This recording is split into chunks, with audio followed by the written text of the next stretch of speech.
બેસાડ તાલુકાના બામનગઢ ગામથી Junagadh road approach તરફ લઈ રાણપુર જતા રોડ ઉપર આવેલ ઉબેણ નદીના બ્રિજની હાલત ગંભીર પરિસ્થિતિમાં હોય એવું દેખાઈ આવે છે।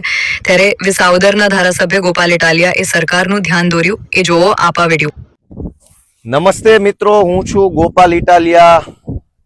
ભેસાણ, વિસાવદર અને જુનાગઢ ગ્રામ્ય મત વિસ્તારમાંથી લોકોએ મને આશીર્વાદ આપી અને કામ કરવા માટે મોકલ્યો છે એવો ધારાસભ્ય। મારી સાથે હરેશભાઈ સાવલિયા અમારા આમ આદમી પાર્ટીના જુનાગઢ જિલ્લાના અધ્યક્ષ છે। આજે અમે અહીંયા એક જર્જરિત પુલની મુલાકાત લેવા આવ્યા છીએ। દોસ્તો, રોજ જાગીને એક બ્રિજ તૂટે છે।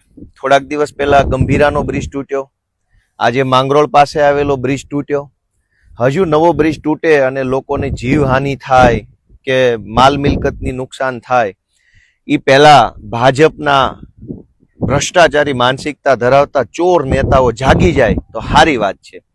હું અત્યારે અમારા મત વિસ્તારમાં છું, ભેસાણ તાલુકામાં છું। આ બાજુ બામણગઢ ગામ આવેલું છે, આ બાજુ રાણપુર ગામ આવેલું છે। બામણગઢથી રાણપુર એટલે કે જુનાગઢ તરફ જતા મેઇન રોડનો જે કનેક્ટિવિટીનો રોડ છે એમાં ઉબેણ નદી છે અને આ ઉબેણ નદી ઉપર આવેલો બ્રિજ છે। હું તમને બતાવું, આવો આગળ, ઉબેણ નદીનો બ્રિજ। હવે આ બ્રિજ પડે અને કોઈના જીવનું જોખમ થાય, કોઈનું મૃત્યુ થાય, કોઈનું વાહન તૂટી જાય એ પહેલા ભાજપની સરકાર જાગી જાય તો સારું છે। કોઈને કાંઈ પડી નથી, બધા બિંદાસ થઈને આ બાજુ આવો જરાક। આ બ્રિજ છે, આ જોઈ લો, આવી જાઓ, અહીંયા ઉભા રહેજો। આ બ્રિજ છે, આ સરિયા છે, દેખાય છે, આવે છે એમાં ક્યાં છો? આ બ્રિજ છે, આ બ્રિજ ના હરિયા છે।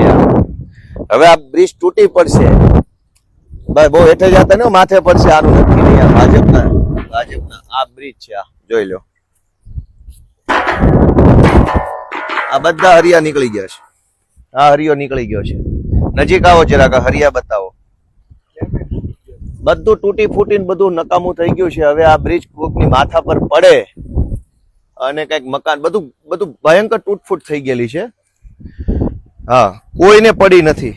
ભાજપના નેતાઓને તો ભ્રષ્ટાચાર કરવામાં, પૈસા ખાવા સિવાય આ બધી જ જગ્યાએથી બ્રિજ આખો હળી ગયેલો છે, તમામ જગ્યાએ હળી ગયો છે। અહીંથી દેખાય છે બધું જ, છેક થી છેક સુધી।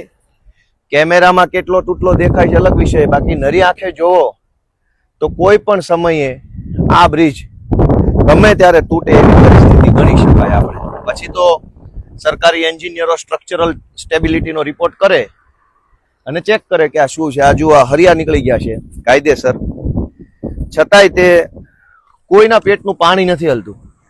પછી જ્યારે બ્રિજ તૂટી જશે, ખરેખર 10-15 લોકો નીચે પડશે, દાખલા તરીકે એકાદી બે ગાડીઓ ફોર વ્હીલર પડશે, પછી કે છે કે આ 10 ગાળા પૈકી એક ગાળો તૂટ્યો છે। પછી આવી બધી મોટી મોટી કેટલા 1 2 3 4 5 6 7 8 9 10 ગાળા છે, 10 પૈકી એક ગાળો તૂટ્યો છે। કડક કાર્યવાહી કરશું, તપાસના આદેશ આપશું। આજે જ સવારે માંગરોળ પાસેના એક ગામમાં બ્રિજ તૂટ્યો। હવે આ બ્રિજ તૂટવાની રાહ જોઈ રહ્યા હોય ભાજપ વાળા એવું મને લાગે છે। પેરિસ જેવા રોડ તો ન બનાવો તો કઈ નહીં, માણાના પેટના બ્રિજ તો બનાવો, માણસ જેવું તો કરો કમસે કમ। આ માણસનો જીવ જાય એવી વ્યવસ્થા છે અહીંયા। આખું અત્યારે સ્ટ્રક્ચર જે છે એ પહેલી નજરે ખરાબ દેખાઈ રહ્યું છે। સામાન્ય નજરે જોવો તો એવું લાગે કે આ બધું યોગ્ય નથી, પણ હવે કોણ સમજાવે? આ જોઈ લો, પેલી બાજુથી સરિયા નીકળી ગયેલા છે, આ બાજુ તો પાણીમાંથી જવાય એવું છે કે નહીં? હરિયા એ બાજુ તે લોખંડના સળિયા નીકળી ગયા છે। ઉભા રહ્યો જી, જવાય એવું છે કે નહીં જોઈ લો, ઉભા રહ્યો। હવે આ પાણીમાં લીલ છે, આમ જાય તો લહેરી જશું તો પડશું પાછા। તો દોસ્તો, આ રીતનું છે। જો આ નદીમાંથી અત્યારે પાણી છે, ઉબેણ નદી છે અને આ બ્રિજ છે એ એકદમ ખરાબ હાલતમાં છે। આ બધું અહીંથી નજરે દેખાય છે ખરાબ હાલતમાં। હવે આની કોઈક સાર સંભાળ લે તો સારું। એક વખત આ હરિયા બતાવી દઉં નજીક આવીને।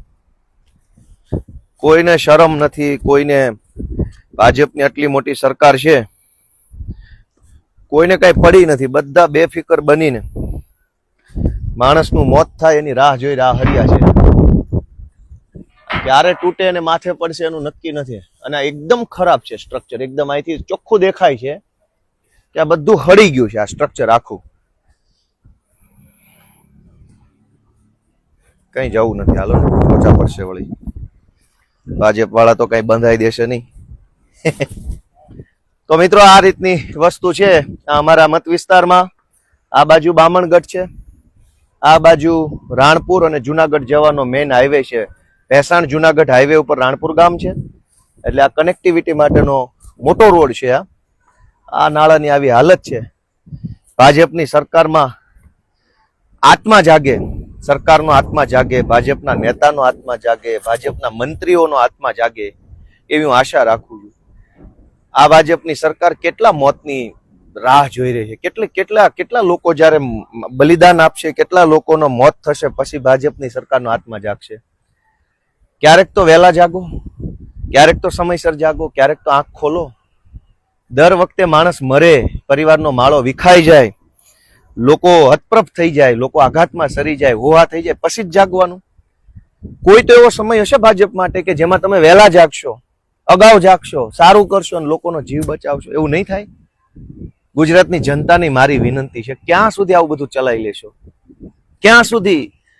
મોત ચારો તરફ મોત છે. ડ્રગ્સથી મોત, દારૂથી મોત, દારૂ પીને ચલાવતા નબીરાઓથી મોત, બ્રિજ તૂટે તો મોત, ચારો તરફ મોતનો માહોલ. અગ્નિકાંડથી મોત, ગેમ ઝોનમાં મોત, હરણીકાંડમાં તળાવમાં તરવા જાવ તો મોત, કાંકરિયાની રાઈડમાં મોત છે, સર્કસમાં બેસો રાઈડથી પડે મોત. તો આ મોતના કૂવામાંથી ક્યારે આપણે બહાર આવશું?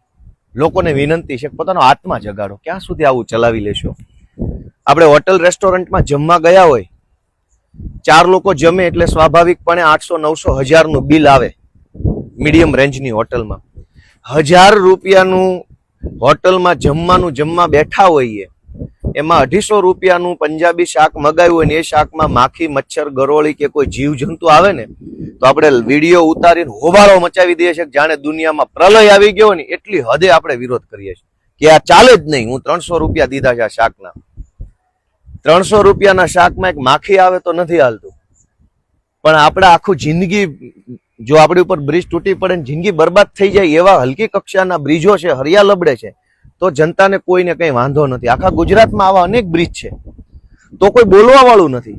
300 રૂપિયાના શાકમાં માખી નહીં ચાલે, બાકી બ્રિજ ગમે એવો હશે તો ચાલશે, સરકારી બસ ખરાબ હશે તો ચાલશે, સરકારી શાળા ફૂટેલી હશે તો ચાલશે. દોસ્તો, ક્યાં સુધી સહન કરી લેશું? શું કામ સહન કરવું છે?